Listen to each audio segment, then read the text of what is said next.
Through an ongoing working relationship, a great partnership and collaboration with the Sydney Hills Business Chamber, the Shire Council and McCrindle Research, another PSI has been undertaken.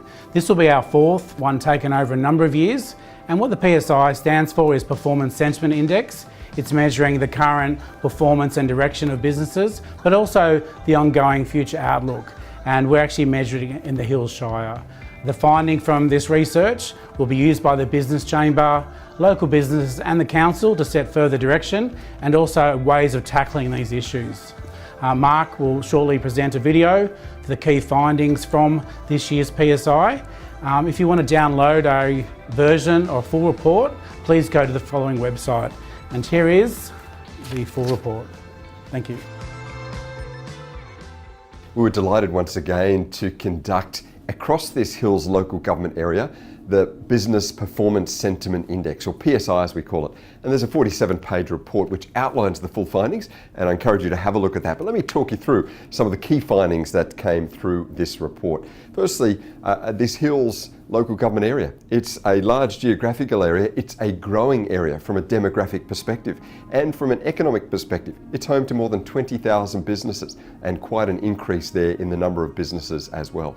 You've got larger than average household sizes. The majority household type is couple with children, and averaging 3.2 people per household compared to 2.6 is the national average there. And earning more as well, more likely, twice as likely to be working full-time as part-time, and also earning about $1,000 per household per week above the national average. So it gives a sense as to the economic and business and household power of residents and this local community. Well, from the size of businesses, the data shows that we are on the smaller side of things. This is actually in keeping with what we have nationally as well. You know, more than half of all businesses, 57% of all businesses locally, are sole traders, not employing anyone other than the operator, the owner. And then you've got about a third of businesses are what we call the micro employment businesses, so employing between 1 and 4 people. You've got almost 1 in 10. Small businesses employing between 5 and 19 people, and just 2% of all businesses locally are medium or larger. That is employing 20 or more people. And therefore, the external environment, the context in which they're operating economically, has an impact on businesses locally. And that's what we wanted to pick up with the Business Performance Sentiment Index. You know, performance is how they've gone in the last 6 months. What's the economic output of the businesses been? The sentiment is, what's their forecast for the 6 months ahead? What's the sense of the outlook in terms of where they're headed? And that's what this PSI looks at. So let's have a little bit of a snapshot of the research and really how it took place. It was an online study conducted or concluded in May this year, and it's conducted around the same time every year, the 4th year that we've run it consecutively, of businesses in the Hills local government area here in Sydney. 228 business owners and operators completed the study, and as you can see here, the majority of them were both owners and managers of the businesses. So we really got the view from the top of these businesses. So who completed the study? Well, I'm happy to see that we've got more women than in previous years, and that gives a sense as to what's happening around business in this area. Still got 55% male, 45% female. That's quite the increase, as you can see, or more equal share across the genders than what we had in previous years. We've also had generational change, and now if we look, we've got the Gen X's and rising up the ranks there, Generation Y as those new business owners, and that's been quite the rise over the last couple of years. As you can see now, the Gen X's, 48% of all of those running businesses, Generation Y now 12%, so quite an increase. In terms of what constructs or makes this business PSI, there are 3 categories that we look at, and each of those categories has 3 measures. So 9 measures in total, and each measure has a couple of indicators. And so it's an integrated metric that gives a snapshot, which I'll talk you through, of what's happening in the area. But from a business perspective, those 3 categories we need to understand is what's the context or the conditions economically and from an infrastructure perspective that businesses are feeling. What's been the last 6 months of results or performance costs and revenues, and what's the sentiment or outlook over the 6 months ahead across those same areas. So we dig deep in these areas, think about the conditions, the context in which we're operating. You've got the economic conditions, the regulatory settings of governments at all levels, the infrastructure, and just the locale of how this area is as a place for business. On the performance, how we've been going. You've got the earnings, you've got the expenses, you've got the employment costs and growth there. And on the sentiment, the forward forecast, the economic outlook, the costs forecast, and the growth forecast as well. All again, these 21 indicators into a tightly produced and visualized metric, which we call the business PSI. So let's have a look at the results from the 2018 study. You've got the conditions a little bit in that negative zone there at a -19, showing that there are some headwinds that businesses are facing. You've got the performance still in the negative zone, not as detrimental as the conditions, showing that businesses are having to work pretty hard, and there's been a few challenges over the last year. And you've got the sentiment in the positive zone. So this is encouraging. The forward forecast is better than the last 6 months of results. And that overall gives us a PSI, a result of -3. Now, how does that compare to last year? Well, actually, the results are slightly worse this year than a year ago. What you can see is the PSI has slipped back just by a few points, but nonetheless, it has slipped back a bit more into that negative zone. You've got the conditions are improving, and that's a little bit of a lead indicator that things are getting better. Businesses are saying in the economy, the locale, and the infrastructure.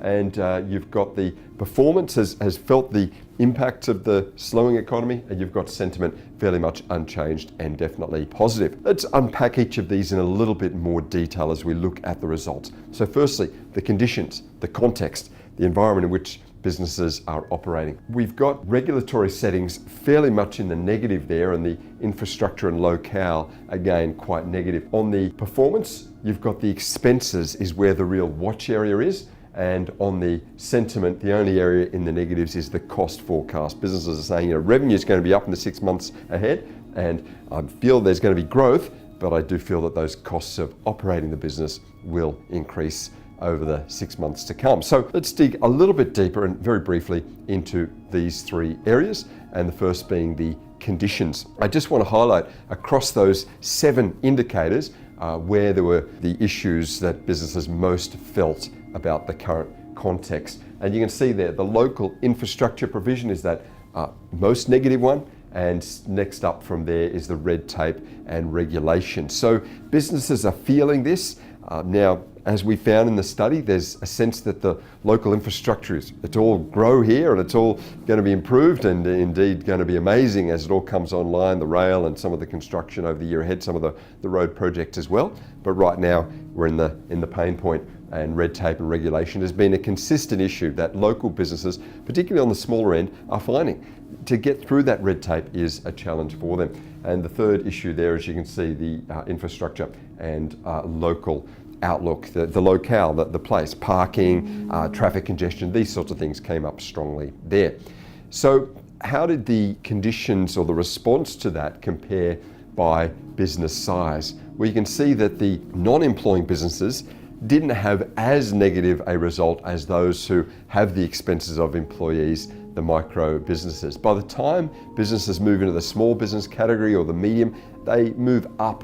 They're not as affected by the conditions to the same vulnerable extent as those micro employers. So size and scale does have a benefit in responding to economic headwinds. Let's have a look at performance, and again, some of those key indicators and where we had the most negatives. And you can see the most negative there at -65 are the business costs. Cost of running business has been up, and so quite on the negative side. And staff wages and on-costs. While we hear that we're in a flat wages environment, if staff have been expanding, they've been adding costs there, and those on-costs as well have been a bit of a challenge.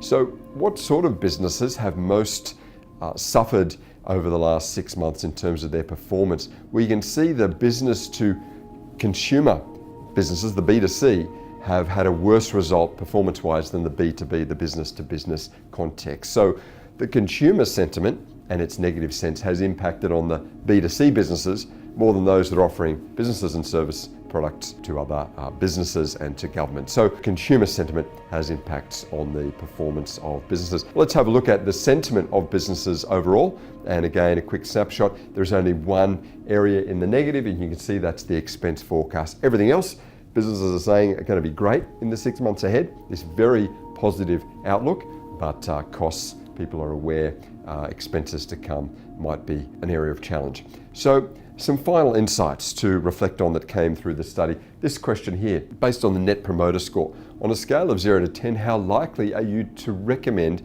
doing business in the Hills Shire to a friend or colleague? Answered by those who are in the area, who are experiencing all of this, who've got their history here running their business, would they recommend others? And amazing to see the positive result here. In fact, you can see that 3 in 4 of them would say probably or definitely recommend. Yeah, there might be a few current issues being ironed out, but it's a growth area, both population-wise, economic-wise, and infrastructure-wise, and there's good sentiment around doing business here locally. This question here, what are the current strengths for businesses in the Hills? And that top darker blue is the result from this year, the lighter blue from last year. So you can see in each of these key areas, people are more likely to say these are key and positive strengths. And number one, you can see, is the future potential of the Hills. Yes, some short-term pain, but some long-term gain coming online. The work-life balance, and this third one, the location. People do tend to live and work locally, and they do find the convenience of the area, the growth potential, and the work-life balance it provides very positive indeed. What are some of those challenges? And this came through the qualitative part of the study. People were saying, and we've got some quotes here from the survey, staffing, hiring skilled labour at realistic rates. Another person here talking about the traffic in the Norwest area is discouraging the customers. They're parking and congestion, driving business away. The experiences here, it's definitely quieter in terms of not enough customers in those peak periods. Defining my target market in selected areas is my challenge and target. You know, do we keep local, or how far do we extend that catchment? Infrastructure, increased infrastructure is fine and necessary. It's got to be matched by the planning and the investment in that as this area grows and the businesses grow in number.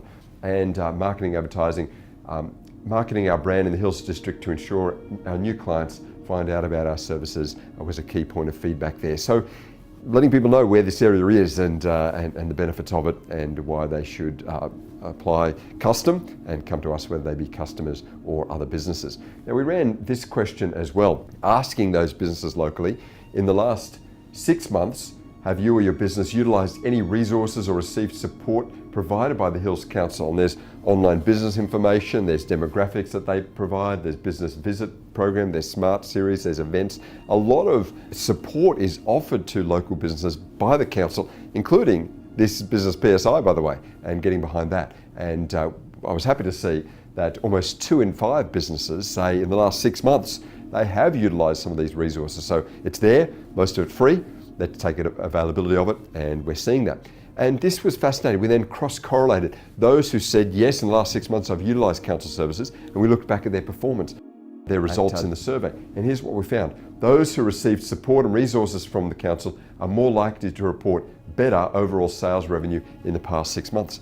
This one here, more than half of owners and managers who received support indicated a better overall sales revenue, compared to 1 in 3 who did not receive support but still experienced better overall sales revenue year on year. So the point is, there's a higher likelihood of increased performance, strong correlation, by those who accessed council support. It's there and it's available, so any business is wise to take advantage of that. And again, this resource is a useful one to do so. So grab the full report, unpack the results, have a look, see how your business is going, reflect on some of those findings, hopefully utilise some of those council services as well. And I wish you and your business the best of success in the year ahead. The Sydney Hills is going through a time of transformation and change, and we're experiencing significant growth. We know that more and more people are moving to our wonderful region.